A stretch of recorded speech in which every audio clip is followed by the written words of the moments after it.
Today I want to teach you a law that in the Bible, if you learn it, man, it has the whole, I would say, answers to all your problems. This is a law that in the Bible, I'm going to paraphrase it, I'm going to break it all down for you. But the law is called, as a man soweth, so a man will reap. So it's funny how, it's not funny, but I don't know what word to give it right now. But it's astonishing, it's impressive how I see people sometimes going through circumstances in life and they don't know the how they got there. And then it's very easier for people to blame a who they got there or blame a thing towards why they got there instead of looking at themselves and asking themselves, could it be that maybe I made this bad decision? Could it be that maybe I have this bad pattern? Could it be that maybe I've been sowing for an exact period amount of time inside my life, something that's made me, has led me here today? So I'm going to give you guys a story. And if you guys want to, this is part 2 of a video that I need you guys to go back to my YouTube so that you guys can watch the part 1 of my story. And I'm going to use my story so that you guys can paraphrase to this teaching that I'm trying to teach you guys of the borrower and the sower. So when I came out of prison, I remember like it was just yesterday. It was roughly around 3-4 in the morning. I get picked up by James. James waits for me with Mary Ann Clark, with Miss Mac. He takes me to a diner. He receives me. It's funny because he puts a golden chain on me as well as soon as I came out. Just like the prodigal son coming back home, he put the gold chain over me.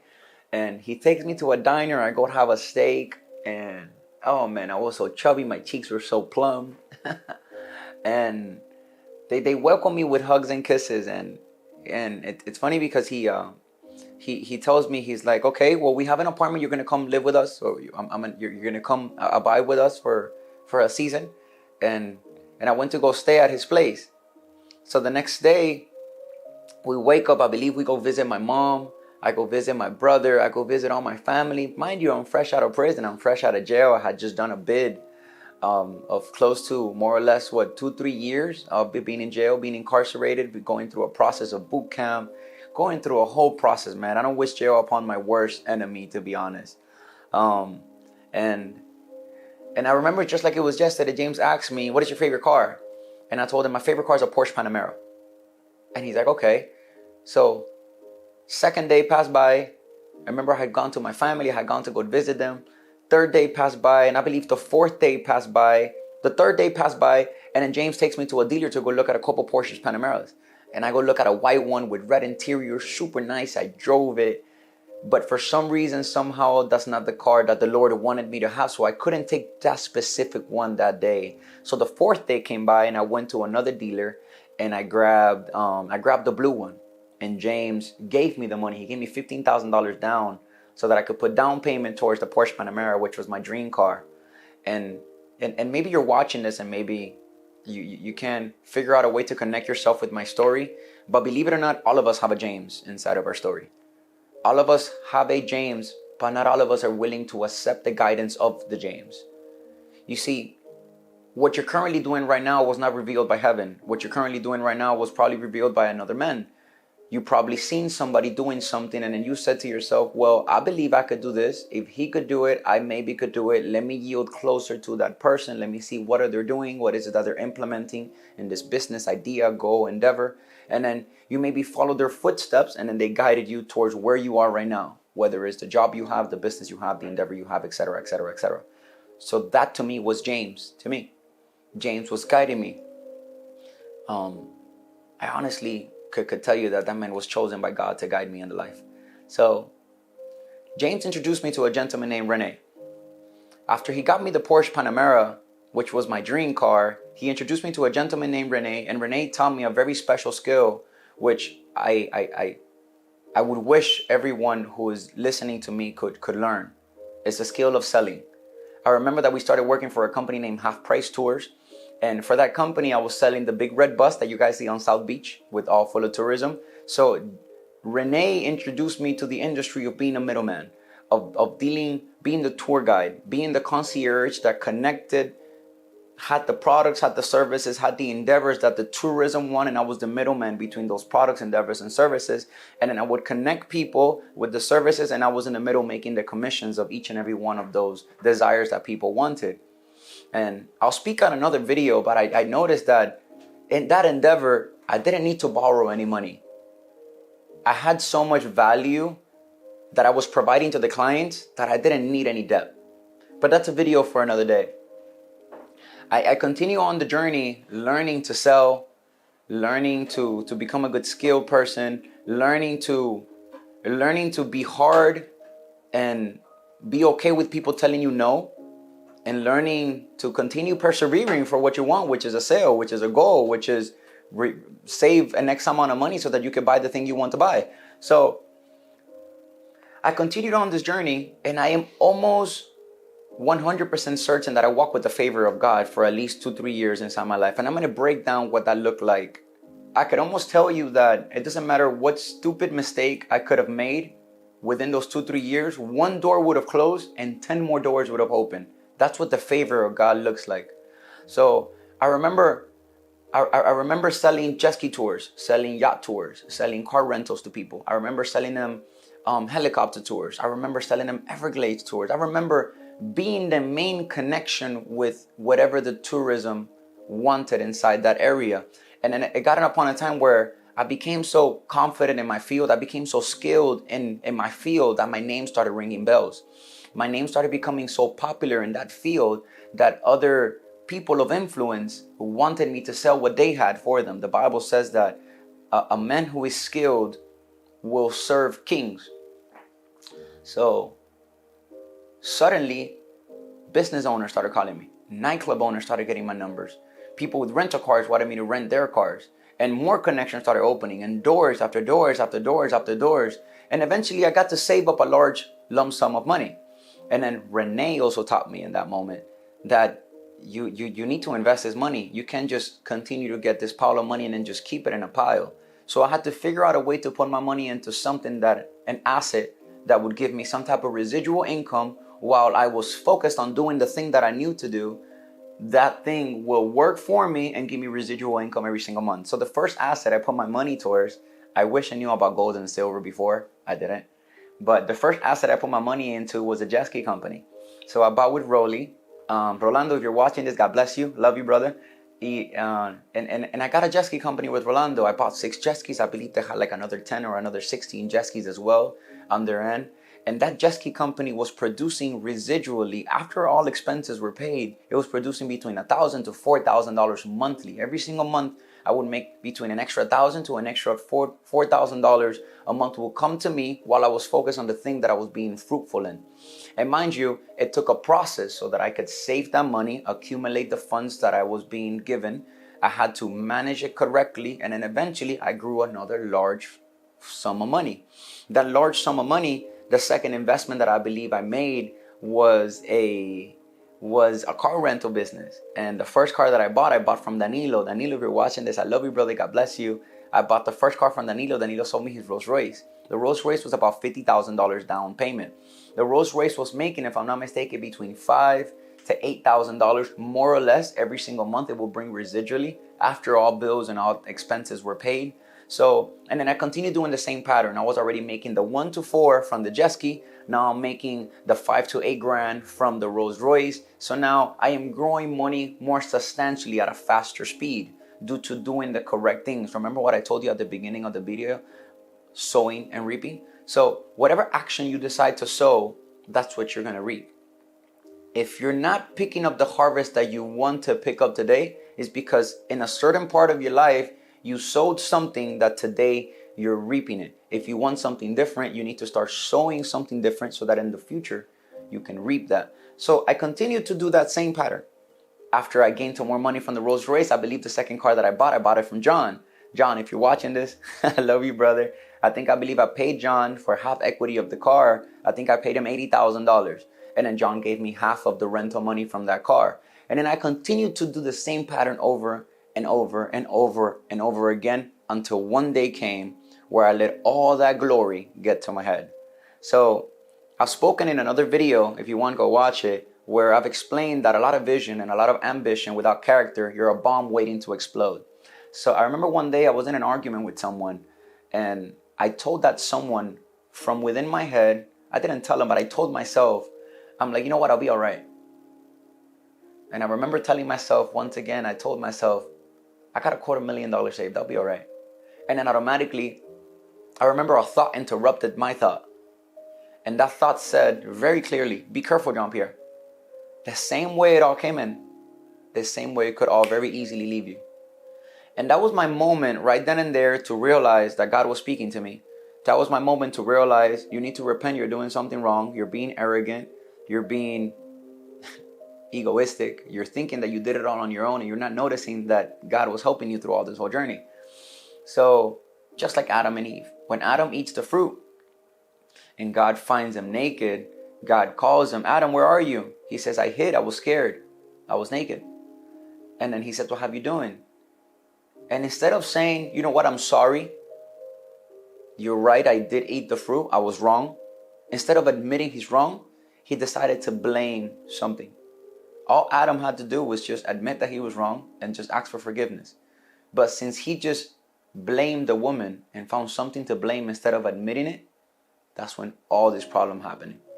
So instead of me admitting that I was arrogant, that I was being prideful, that I was being egoistic, I decided to just say, you know what, I'll be all right. Let me not pay attention to this voice. And kid not to tell you, in less than 6 months, I lost all my money. I believe the partners in the jet ski business, I believe they got into some type of discussion. They got into something, I forgot really what it was, all the details and all the whereabouts of it, but my investment stayed in the air and I could no longer rent the jet skis with them. If I'm not mistaken, the Rolls Royce, the light in the front got messed up on it. Just to fix the light was $8,000. I believe a lot of people were smoking marijuana inside the car, so the car didn't even smell good anymore. The car was white on white on white. The carpet was white. The leather was white on the car. The interior and exterior was white on the car. So the car started looking yellowish and not so pretty anymore. I believe the Lamborghini went through a shootout. And problems on top of problems and on top of problems just started escalating. Believe me that when God has a purpose for your life and that when he has a calling and he has an assignment upon your life, he will make sure he gets your attention so that you can focus on that assignment and that's purpose. And I believe he was destined to deal with me because he was trying to get my attention. And God sometimes, to get your attention, he either does it a good way or he does it the hard way. So the good way is when he helps you realize that you're wrong. And the hard way is when he takes everything you have so that he can get your attention. So I was too stubborn to listen to the good way. So he had to take everything I had so that he could get my attention. So he began just taking all these things away. I lost my jet ski company. From one thing to the other, I sold all my cars. I lost the money for the car. And in the last business I ended up getting into 2 body shops. I bought one body shop from Danilo as well. And then the second body shop I bought from Wayne. I invest all the money that I have inside these body shops. And mind you, I learned 2 very important lessons from these things.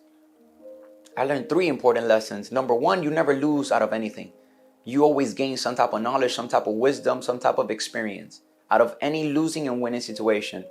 Number 2, I learned that every business has a way of marketing and a way of promoting. And you must understand the way of marketing and promoting before you even decide to get on the business. Because anybody can invest in a business, anybody could start a business, anybody can create an LLC. But if you do not know how to market that business and you don't know how to bring clientele towards that business, you might have all the equipment, you might have all the setup, you might have all the framework, but you have no clientele. That's the problem to all your problems. You get what I mean? And then I learned something else from Wayne. I remember one day that it was the rent inside the body shop we both had to pay. I believe the rent was like about $10,000 a month. And I remember Wayne calling me. He's like, hey bro, the rent, we got to pay the rent. And when I get to his office to go pay him the rent, he's like, what do you see on my table? And I'm like, I don't know.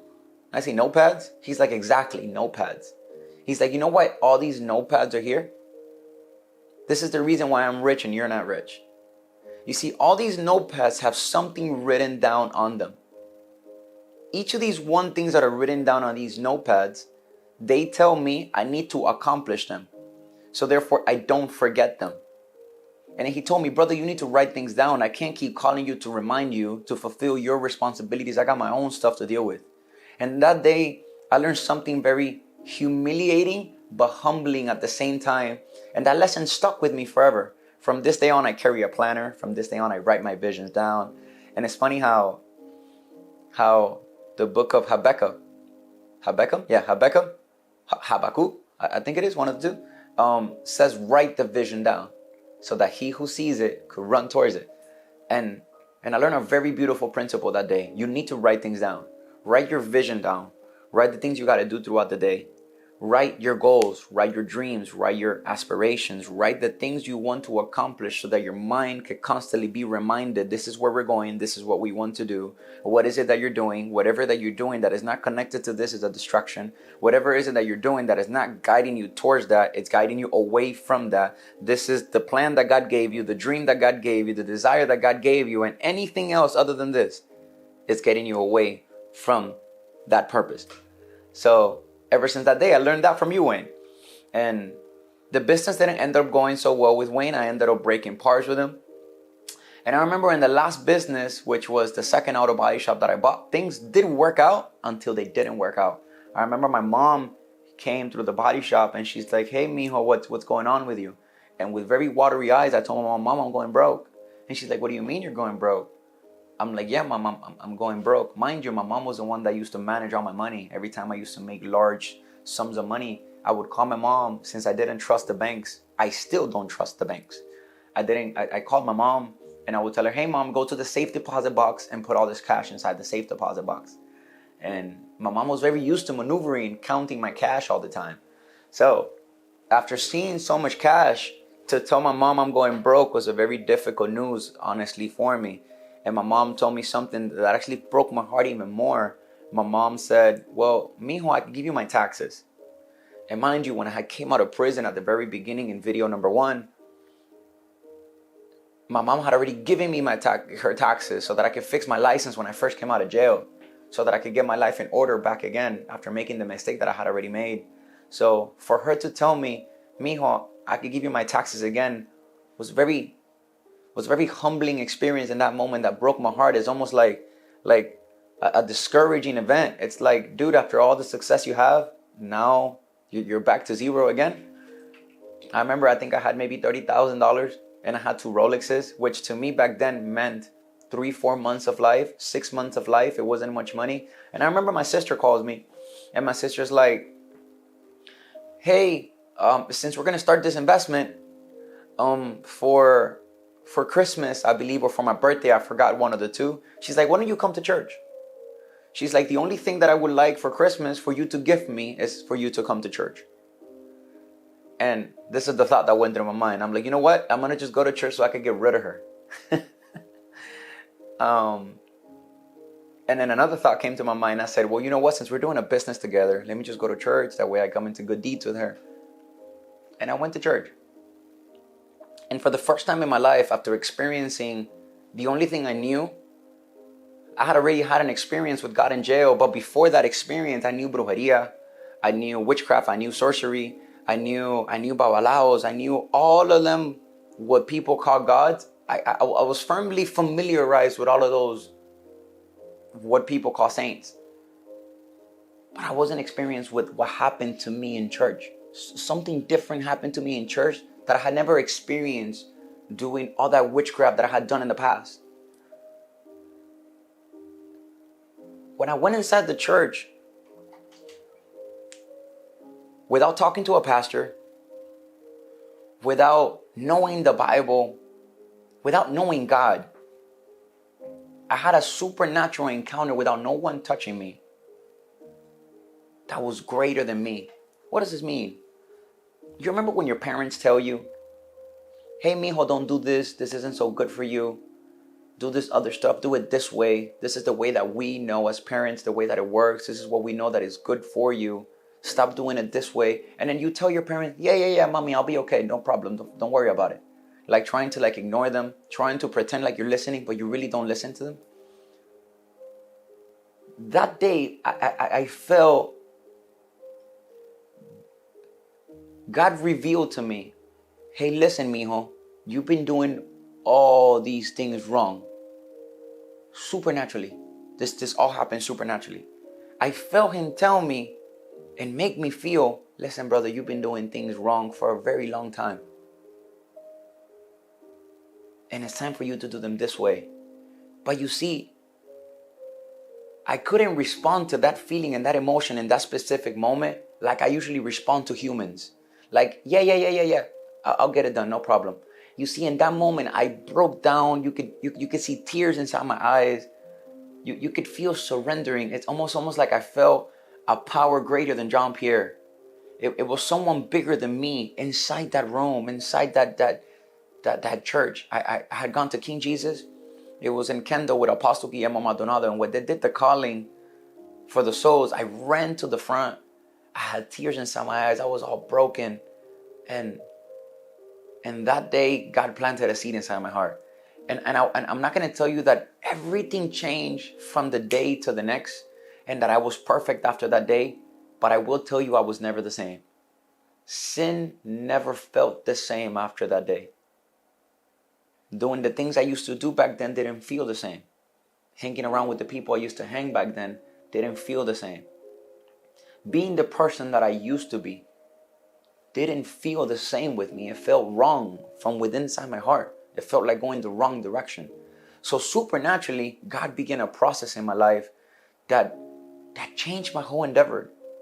He prospered me. He gave me a business, gave me a wife, gave me joy, gave me a purpose. He put a different desire inside my heart. He put a calling on top of my life. He restored me, gave me new identity, showed me who He is, gave me knowledge, gave me wisdom. And the rest it's just practically history. What am I trying to tell you with this whole story? That as a man soweth, that's what the men will reap. If you're going through a season in your life where you're fighting too much with your marriage, where your money is not where you need it to be, where your dreams seem so far away, where you're from problem to problem, situation from situation, maybe, just maybe, in a time in your life, you sown that seed, and now that's what you're reaping. So if you want something different from your life, you need to acknowledge you're wrong, and you need to begin to sow seeds. Mind you, whenever a person sows a seed, the seed must go through a process of waiting period before it bears fruit. The seed needs to be in a human place. The seed needs to be watered. The seed needs to be nurtured. It needs to be taken care of so that the seed could sprout. It could just begin to grow. I heard from a very wise man that everything that you mismanage will be taken away from you. That in the kingdom of God, we don't acquire things according to a desire. We acquire things according to a management ability. He says everything you mismanage, you will lose. If you mismanage your marriage, you lose it. If you mismanage your children, you lose them. If you mismanage your money, you lose. But you see the same principle as you sow this is what you reap. The same principle happens if you manage correctly, you have harvest. If you manage your marriage correctly, you have a fruitful marriage. If you manage your children correctly, they would always want to be around you. And everything is an action to a repetition. An action and an effect. An action and an effect. So if the effect that you're picking up is not the effect you want, that's because sometime in your life, you gave it a different action. So if you want different effects in your life, then start doing different actions. Start managing your money. Start paying attention to your mind. Start paying attention to your body. Start paying attention to your family. Start paying attention to your children, to your marriage, and any endeavor that you wish to grow inside your life. Because everything that you mismanage, my brother, my sister that you're watching me, you will lose. That is the principle of sowing and reaping. Make sure that you start sowing what you want to reap in the future. Stay blessed. I love you guys. Like, share, comment, share this video to someone who it might be helpful, it might encourage them, and it might help them come out of a season and enter a new one. Stay blessed. I love you guys. Bye-bye.